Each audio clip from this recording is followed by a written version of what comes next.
আজ আমার আব্বু আম্মুর ডিভোর্স হয়ে যাবে। তাদের বিবাহিত জীবনে ঠিক 27 বছর পর ডিভোর্স হবে, আর আমি তাদের একমাত্র মেয়ে হয়ে সেটাই চেয়ে চেয়ে দেখব। কিছুক্ষণ আগে আম্মু আমার ঘরে এসে জিজ্ঞাসা করে গেছেন আমি তার সাথে যাব কি না, অথচ আমি কোনো উত্তর দিতে পারছি না।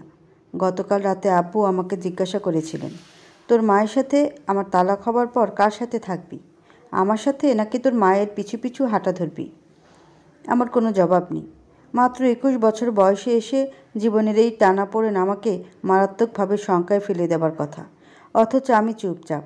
কোনো অনুভূতি অনুভব হচ্ছে না। সম্ভবত মনে মনে প্রচণ্ড খুশি হচ্ছে আমি। কিন্তু কেন? আপনাদের বাবা মায়ের যাদের ডিভোর্স হয় তারা কিভাবে হ্যান্ডেল করেন? সোশ্যাল মিডিয়ার একটা গ্রুপে পোস্ট করতে গিয়েও হাত থেমে গেল ঈশার। ল্যাপটপের কিবোর্ডে দ্রুত ব্যাক স্পেস চেপে সব মুছে দিল সে। বাবা মায়ের এইসব ঘটনা মানুষকে জানানো ঠিক হবে না, অথচ সে নিজেও খুব করে চাচ্ছে তার বাবা মা আলাদা হয়ে যাক। ব্যাপারটা এত দ্রুত ঘটুক যেন গরম কফি ঢেলে শেষ চুমুক দেবার আগেই দুজন দুদিকে সরে যাক। ওই মুহূর্তে এসব প্রচণ্ড আনন্দ পাবে। ঘড়িতে সময় বিকাল 4:17। এসা দরজা ঠেলে ড্রয়িং রুমের সামনে এসে দাঁড়ালো। একেবারে এগিয়ে নয়, নিজের ঘরের দরজায় ঠেস দিয়ে। মা জেবুন্নেসার সামনে দাঁড়ানোর সাহস নেই ওর, কারণ মানুষ দুটোর ডিভোর্সের একমাত্র কারণ এসা নিজেই। খুব কৌশলে তাদের মধ্যে সূক্ষ্ম দ্বন্দ্ব ঘটিয়েছে সে। এখন কোনোভাবে তারা জেনে গেলে সব ভেস্তে যাবে। জেবুন্নেসা লাগেজ গোছাচ্ছেন। ডিভোর্সের পর কাল সকালে এখান থেকে চলে যাবেন। মেয়ের মতিগতি দেখে স্পষ্ট ধারণা হচ্ছে এই মেয়ে ওর বাপের কাছেই থাকবে। মেয়েকে নিয়ে এরকম দুরাশা অনুভব করে দূর থেকে দীর্ঘশ্বাস ফেললেন তিনি। তারপর বললেন, তাহলে বাপের সাথে থাকার সিদ্ধান্ত নিয়েছিস? এসা চমকে ওঠে। মায়ের হঠাৎ কণ্ঠস্বর তাকে ভয় পাইয়ে দিয়েছে। থতমত খেয়ে সে জবাব দিল, এখনও ঠিকঠাক সিদ্ধান্ত নিতে পারিনি। আসলে আমার ঘরটা ভীষণ আপন হয়ে গেছে। পুরো পৃথিবী খুঁজলেও এমন একটি জায়গার সন্ধান আমি এখন আর পাবো না। এত শখের জায়গা কেউ ইচ্ছে করে ছাড়ে? তবে তুমি না থাকলে আমার বেশ অসুবিধা হবে মা। তাতেও সমস্যা নেই, আমি সিদ্ধান্ত নেব রাতে, অনেক গভীর রাতে। ততক্ষণ পর্যন্ত কোনো সিদ্ধান্ত নিতে পারছি না বলে দুঃখিত। এসা নিজের কথা শেষ করে আবার ঘরে ফিরে গেল। শুধু ঘরেই ঢুকেনি সে, দরজাটাও ঠেলে লাগিয়ে দিয়েছে। মায়ের সাথে কথা বলতে ভালো লাগছে না। বাবা রশিদ রহমান গেছেন অফিসে। এর মধ্যে 2বার এশাকে কল করেছেন তার সিদ্ধান্ত জানার জন্য, কিন্তু এশা কোনো ফোনই রিসিভ করেনি। ফোন বন্ধ করে রেখে দিয়েছিল অনেকক্ষণ। ভালোই ভালো ডিভোর্সটা হয়ে যেতে পারলেই হলো। অবশ্য মোটামুটি সব প্রায় ভালোই হবার অপেক্ষায়। রশিদ রহমান অফিস থেকে ফিরে এসেছেন। আজ তার মন ভালো নাকি খারাপ তা বাইরে থেকে দেখে বোঝা যাচ্ছে না। তবে স্ত্রী জেবুন্নেসার মুখের দিকে তাকিয়ে তিনি যে প্রচণ্ড বিরক্ত বোধ করেছেন সে প্রকাশটুকু করতে মোটেও কার্পণ্য করেননি। জেবুন্নেসাও তার বিপরীতে নিজের রাগ ছেড়ে কটমট করে উঠলেন। সারা জীবন সংসার করলে আমার সাথে, আর এখন আমার মুখ দেখলে গা জ্বলে? বিবেক আত্মা সব মরে গিয়েছে নাকি? কত রাত জেগে জেগে সেবা যত্ন করলাম, সেসব কিচ্ছুটি মনে নেই। আর আমি যেন কিছুই করিনি। তোমার সংসারের দায়িত্ব সামলাতে যেয়ে নিজের শখ আহ্লাদ সব বিসর্জন দিলাম। ওসব কী ভাও? জেবুন্নেসা আরও হতবাক হয়ে স্বামীর দিকে তাকালেন। এই তার রূপ, অথচ এটা নতুন নয়। কথা বাড়িয়ে অযথা লাভ কি আর? শেষ পর্যন্ত তার লক্ষ্য হচ্ছে এই অনেক। বাবা মায়ের ঝগড়ার পর্ব শেষ হলে এসা বারান্দায় এসে দাঁড়ালো। মানুষ দুটো এখন ঝগড়া করলে ওর কী যে ভালো লাগে।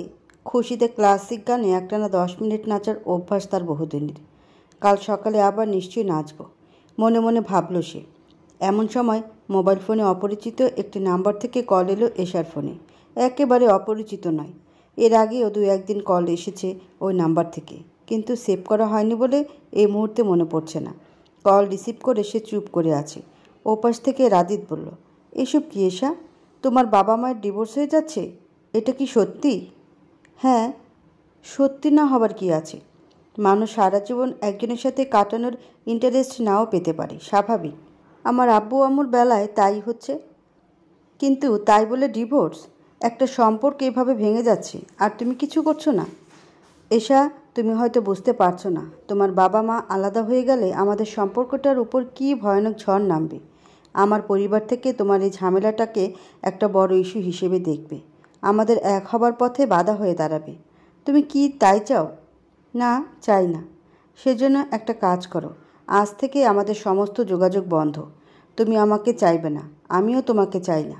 শেষ মুহূর্তে গিয়ে যখন ভাঙন হয়ে আলাদা হতেই হবে, তাহলে সেটা আগেভাগে করাই ভালো। এশা রাদিতকে কিচ্ছুটি বলার সুযোগ না দিয়েই কল রেখে দিল। রাদিতের জ্ঞান শুনতে ভালো লাগছে না। ছেলেটা ভাবছে ওর সাথে বিয়ে না হলে এশার প্রচণ্ড কষ্ট হবে, অথচ এমন কিছু এশার হবে না। এশার বরং বিরক্তি লাগছে অন্য কারণে। এখনও ওর বাবা মা বের হয়নি। এতক্ষণে তো সব কিছু ঘটে যাবার কথা, অথচ এরা এত দেরি করছে কেন?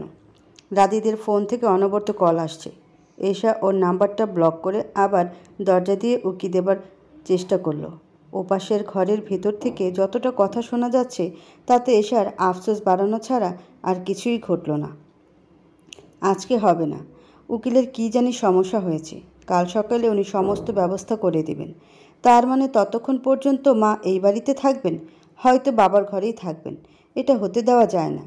এশার ইচ্ছে করছে ওই ঘরে গিয়ে মায়ের হাত ধরে হ্যাচকার টান দিয়ে ধরে নিয়ে আসতে। আজ রাতে মা বরং ওর সাথে ঘুমোলেই নিশ্চিন্তে থাকা যাবে। মেয়েদের মন যদি হঠাৎ করে সিদ্ধান্ত পাল্টে ফেলে, থেকে যাবার জন্য কান্নাকাটি করে, একদম এটা হতে দেওয়া যাবে না।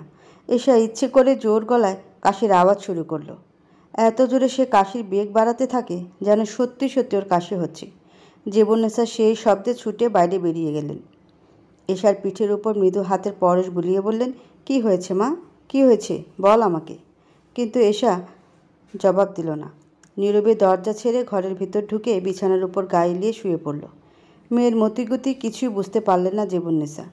ফ্যাল ফ্যাল করে চেয়ে রইলেন মেয়ের মুখের দিকে। এসব এশার নতুন আচরণ নয়, ছোটবেলা থেকেই ও কেমন অদ্ভুত আচরণ করে আসছে। পৃথিবীর কোনো কিছুতেই কখনো ওর আগ্রহ পাওয়া যায়নি। ইউনিভার্সিটিতে এত বন্ধু বান্ধব, অথচ কাউকে বাসায় নিয়ে আসে না। অনেকবার জিজ্ঞাসা করেও বিশেষ লাভ হয়নি অবশ্য। যদিও মেয়ের ঘরে ঢুকে এরকম লাভই হয়েছে। স্বামীর ঘরে এখন ঘুমোতে যেতে হবে না। আজকের রাতটা ঈশার ঘরে ঘুমানো যাবে আরামসে। ঈশা তার মায়ের মতি বুঝতে পেরে মুচকি হাসে, কারণ সেও জানে তার মা তার কাছেই ঘুমাবে।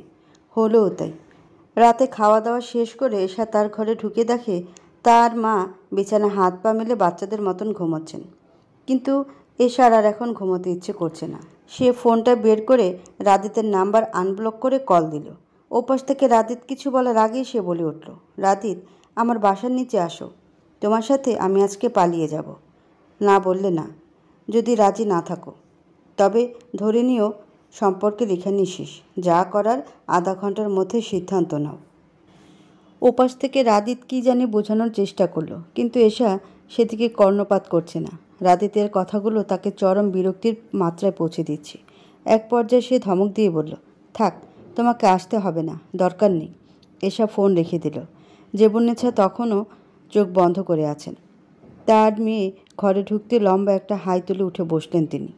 মাকে জাগ্রত দেখে রীতিমতো চমকে উঠল এশা। সে ভেবেছিল মা হয়তো ঘুমোচ্ছে, অথচ না, মানুষটা জেগেই আছে। জীবনেচ্ছা কিছুক্ষণ স্থির দৃষ্টিতে মেয়ের দিকে চেয়ে রইলেন। তারপর বললেন, এশা, তুই হঠাৎ এত অস্থির হয়ে উঠেছিস কেন? সত্যি করে বলবি আমাকে? তোর হাব ভাব পছন্দ হচ্ছে না।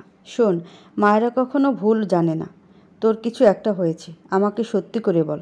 মায়ের কথার জবাব এশা দিল না। সে বড় করে একবার শ্বাস নিয়ে উদাস হয়ে বিছানার পাশে এসে শুয়ে পড়ল। এশা নিজেও জানে না তার কি হয়েছে। খুব ছোটবেলা থেকেই সে একা। দ্বিতীয় কোনো ভাই বোন তার ছিল না। জীবনেচ্ছা ইচ্ছে করেই আর সন্তান নেননি। কেন নেননি তা কখনই স্বীকার করেন না।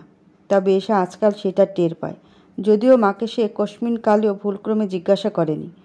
জীবনেচ্ছার ভয় হয় তার মেয়ে না সবটা জেনে যায়, বুঝে ফেলে, অথচ তিনি জানেন না তার মেয়ে সবটাই বুঝে গেছে বহু আগেই। মনে মনে সে তার বাবা মাকে ঘৃণা করে, বাবাকে একটু বেশি, মাকে কম, কারণ মা চান না এশার মতো করে আর কেউ পরিবারের নরক যন্ত্রণা ভোগ করুক। অথচ তিনি তো সন্তানের মুখ চেয়েই সংসার করে যাচ্ছেন। কিন্তু এশা সবই বুঝতে পারে, তবে সেসব কথা সে কখনোই বাবা মায়ের সামনে প্রকাশ করেনি। শুধু গোপনে দুজন মানুষকে আলাদা করার জন্য রোজ সকালের কাকের মতো এসে বিষ ঢেলেছে। শেষ পর্যন্ত নিজের কাজে সে সফলও বটে। এশা তার মায়ের কথার জবাব না দিয়ে ভিন্ন প্রসঙ্গ টেনে বলল, মা, কাল তোমাদের ডিভোর্সের পর সিদ্ধান্ত নেবে আমাকে কার কাছে রাখবে, কেমন? কেন? তুই সিদ্ধান্ত নিতে পারিস না? তুই এখন সাবালিকা। তোর যার কাছে থাকার ইচ্ছে হয় তুই থাকবি, ডিসিশন তোর। মানুষ সবসময় সব পরিস্থিতিতে ডিসিশন নিতে পারে না। মা, ঘুমাও, শুভরাত্রি। মাকে শুভরাত্রি জানিয়ে সে পাশ ফিরে শুয়ে পড়ল। জেবুন্নেসাও আর কথা বাড়ালো না। মেয়েকে তার ভীষণ জড়িয়ে ধরতে ইচ্ছে করছে, কিন্তু পারলেন না। স্বামী রশিদের সাথে কি কথা বলা উচিত? সম্ভবত না। দুজনের সম্পর্ক এত বিষাক্ত হয়ে উঠেছে, সেখানে আর দ্বিতীয় শব্দ উচ্চারিত হওয়া মানে তার ভলিউম বাড়ানো। জেবুন্নেসা খেয়াল করলেন তার মেয়ে ঘুমিয়ে পড়েছে। তিনি ঘুমোতে চাচ্ছিলেন না, অথচ আজ তার চোখে রাজ্যের ক্লান্তি নেমে আসছে। খুব বেশিক্ষণ জেগে থাকার সাধ্যই আর তার হলো না। তবে সে রাতে এত দোটানার পৃথিবীতে এই বাড়ির ঘুমিয়ে পড়লেও রাদিত ঠিকই তার বাসার সামনে এসেছিল। এশার নাম্বারে কলও করেছিল, কিন্তু এশা ওর কল ধরেনি। অথচ নিচ থেকে স্পষ্ট দেখা যায় এশার ঘরে টেবিল ল্যাম্প জ্বলছে।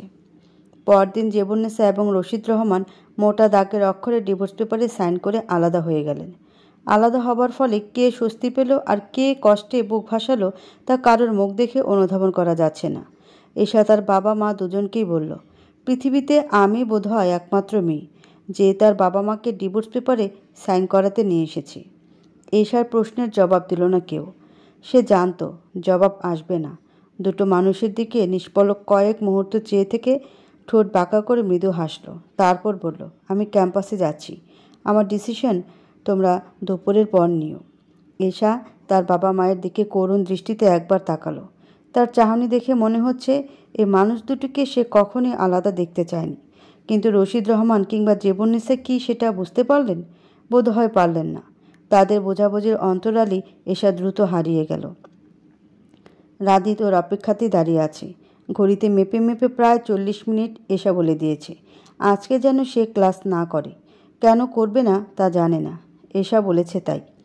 এশাকে দেখা মাত্রই তার চোখে মুখে খুশির জোয়ার দৃশ্যমান হলো, কিন্তু এশা সেদিকে ভ্রুক্ষেপ করল না।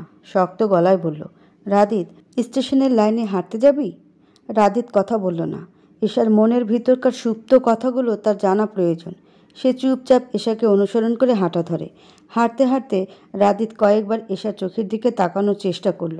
মেয়েটার মন খারাপ। সে প্রশ্ন করে, শেষ পর্যন্ত ডিভোর্স হলো?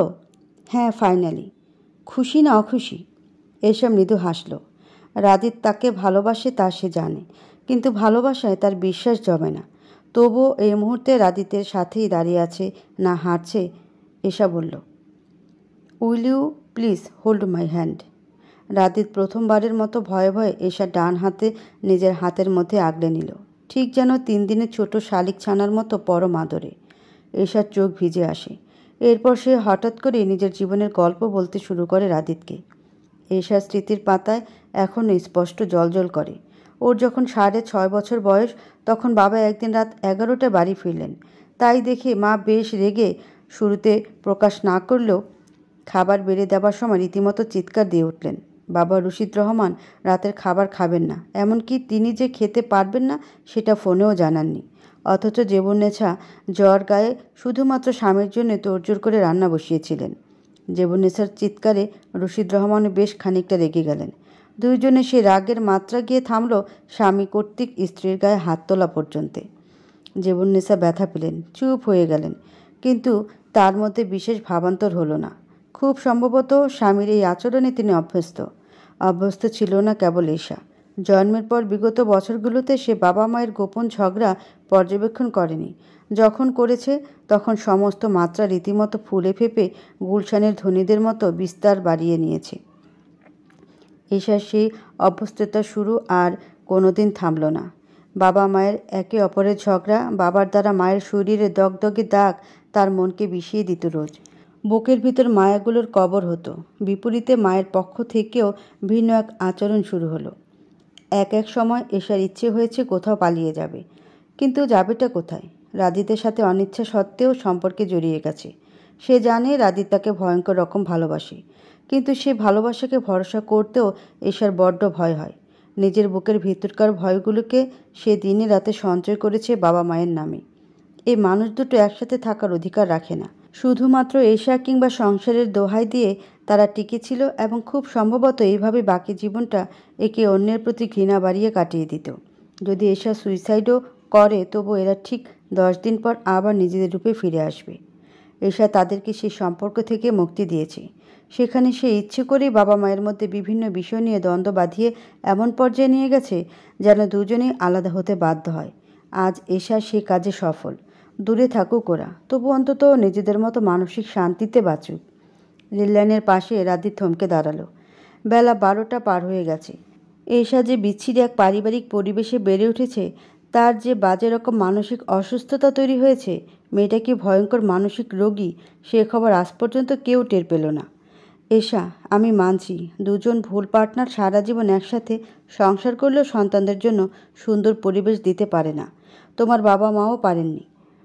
ওনাদের ভুলের কারণে, আচরণের কারণে আজ তুমি কল্পনাতীত কাজ করছো। তুমি সাইকিয়াট্রিস্ট দেখাও প্লিজ। আমার সমস্যার সমাধান আমি করে ফেলেছি, আর কাউকে লাগবে না। আমি তোমাকে সহযোগিতা করব।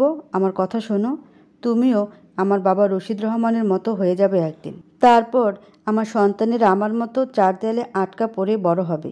কিন্তু জানো রাদিত, মাঝে মাঝে তোমার সাথে আমার ভীষণ সংসার করতে ইচ্ছে হয়েছে। কি করতে চাচ্ছ তুমি? এশা রাদিতের দিকে একবার তাকিয়ে হাসলো। দূর থেকে ট্রেনের হুইসেল ভেসে আসছে। স্টেশন পার হয়ে গেছে ইতোমধ্যে। এশা লম্বা একটা শ্বাস নিয়ে বলল, আমি কোথায় যাব রাদিত? বাবার কাছে নাকি মায়ের কাছে? দুনিয়ার ওইসব বাবা মাকে বলে দিও, সন্তানের জন্য সুস্থ পরিবেশ দিতে না পারলে যেন পৃথিবীতে আর কোনো এশাকে না আনে। I hate my parents. এরপর মাত্র কয়েক সেকেন্ডের ব্যবধানে সমস্ত কথা থেমে গেল। পড়ে রইল কেবল ট্রেন লাইনের উপর এশার খণ্ড বিখণ্ড লাশ। কিছু বুঝে ওঠার আগে মাথাটা কেমন চক্কর দিয়ে উঠল রাদিতের। কিন্তু পুলিশ রাদিতকে কিছুই বলেনি। এশার ঘরে যে চিরকুট পাওয়া গেছিল তাতে সে স্পষ্ট লিখে গেছে, আমি একদিন সুইসাইড করব, ট্রেন লাইনে, রাদিদের সামনে। কিন্তু ও নিজেও জানতে পারবে না আমি কখন করব। শুধু সুইসাইডের কারণ ওকে ওর অজান্তে জানিয়ে যাব।